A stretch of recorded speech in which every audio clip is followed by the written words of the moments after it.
more about lighting. If we want to also try to match the look of our scene, one of the techniques we can use to try to make this all feel a little bit more homogeneous, right, more the same. If we look at my painting here, I've got some green foresty elements. So again, I'm going to go look for a forest. And I want something similar, probably, but not the same, at least in terms of color space. So I might grab this one. That one's a little darker than I really want. Sure, let's grab this one. And hopefully what I'm doing makes sense. What we're going to do is try to create a filter or a color layer that just casts different light on everything behind it. Because if we try to match these things too much, especially on something that's so convoluted as a monster made out of 16 pieces, we're going to be spending all that time color correcting 16 different elements. So hopefully this makes sense when I get this downloaded. Of course, if it's just one quick thing you're trying to adjust, you can always like say, I want, let's say, that clown face. Is there a head one? Yeah. So if I want this clown face to be a little bit darker, or probably what I actually want is this shirt to be a little bit lighter, I'm going to add an adjustment layer for brightness right above that shirt, and I'm going to turn that into a clipping mask so that this brightness now only affects the shirt layer.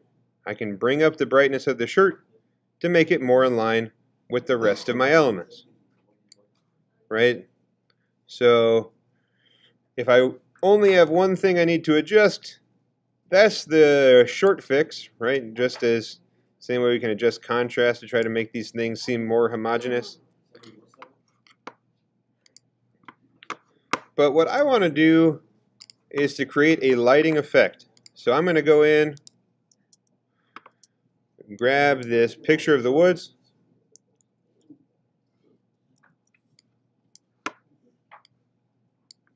and put it on top of everything. Now, because I want this to be some sort of filter that I cast light on my whole object, I'm going to go in and blur this thing. I'm trying to explain this because sometimes when people make tutorials, they don't really explain what the heck they're thinking. I'm basically going to use this thing as a big light source. That didn't do enough blur, so I'm going to go to Filter, Blur, Gaussian Blur. I like Gaussian blur. It just makes things into kind of smudgy blobs. So now I have this kind of smudgy green blob layer that I'm going to use to cast light on my whole image. If I change its blending modes here, I can see that it adds lighting effects to my whole image. Now, if I say that it is using soft light, I might go in and say, okay, things look consistent, but maybe that's too much intensity for what I was going for. We can back that off with our opacity on that light layer now.